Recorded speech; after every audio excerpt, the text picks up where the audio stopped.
What's the crack? What's the bleeding story? I'm sick of hearing shy talk, and I have to come down and meet this fella here to talk sense and tell me I'm not the only one in the Emirates. What's the story? What you make of that, man? Well, let's face it, it wasn't a great second half, and a lot of people were upset because we didn't go for the kill. Leeds were down to 10 men. You know what the fans want? The fans want us to come on the front foot, go on out attack, smash them 5 or 6-0. But Leeds weren't going to let it happen. What Leeds did is tactically, they thought, right, let's make sure we, like I said, we're compact and just play one person up front, and then see if we can get a set piece to try and get them back to the game, which they've done. And that's one of the reasons why, Leeds played that way. Their tactics had to change because, their goalkeeper killed their team. That mistake, for Eddie Nketiah's first goal, and then Eddie Nketiah scoring a second goal, psychologically, got in a situation where, Aiden lost his head, loads of players lost their heads.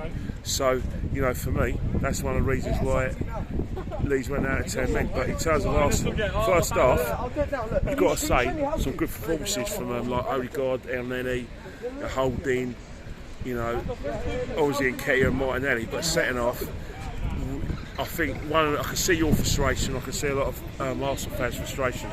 Rather than trying to go gunno, trying to take Leeds' head off, win about 5-0, what we've done is that we went into the kind of, let's manage the game, let's make sure we don't lose sort of thing. Yeah. And I'm sure that's going to piss you right off. Yeah, it fucking is, because I tell you, I thought we should have seen the game out 2-0 easily. I just thought, at the end of the day, Leeds, they're down the relegation zone. They're not there for no reason. We're in the Emirates. They're down to 10 men. If anyone told you that at the start of the game, Leeds are going to be down to 10 men, you're 2-0 up, 20 minutes to go, could you think that we should see the game out 2-0? Well, I'm not sure. You've got to remember who's managing us, man. A lot of Arsenal fans have made a mistake of thinking that, with Mikel Arteta, they're getting Pep's younger son. The only thing he's got in common with Pep Guardiola and Mikel Arteta is the fact that he's a micromanager. To the extent that he wants players to do his bidding. If they don't play. He tries to control every aspect of their lives at the club. And that's the only and you see with Guardiola, even when they win, he's still trying to micro-coach his players. Sterling was, classic with Sterling in the FA Cup final in 2019. So that's what they got in common. But in terms of the fact that we're getting Wenger Mark II, he doesn't play Arsene Wenger football. He has more in common than David Moyes. He's a David Moyes disciple. He played his best football at Everton. Well, guess who was his manager? Yes, right, David Moyes. Yeah. So what will happen is that you've seen a very much a lot of David Moyes' performance in terms of game management. When David Moyes went to Man United, his first port of calls to make sure they're difficult to beat and not lose. Now, Unai Emery was accused of treating Arsenal like the underdogs. Well, Mikel Arteta, down to 10 men, maybe he knows the condition of the players better than me and you, but it was like, don't do anything silly. Make sure that going in that Tottenham game that we got a 4-point cushion. Yeah. You can only imagine what his tactics are going to be like on Thursday. Oh man, I think we all know, and do you know what? It's just a question I was even sort of thinking during the game.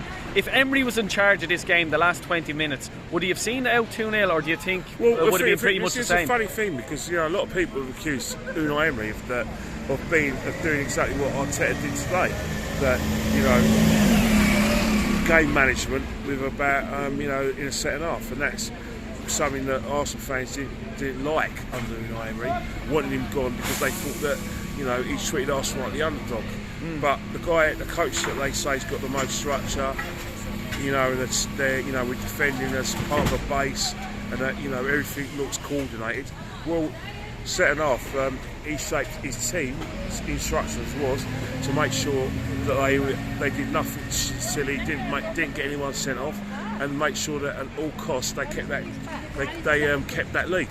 That's what we were accusing Unai Emery of doing. Yeah, exactly. And one last thing, Thursday, Spurs. Yes. What do you reckon? Can you give me a score prediction? I'll tell you one thing: Spurs have got to win.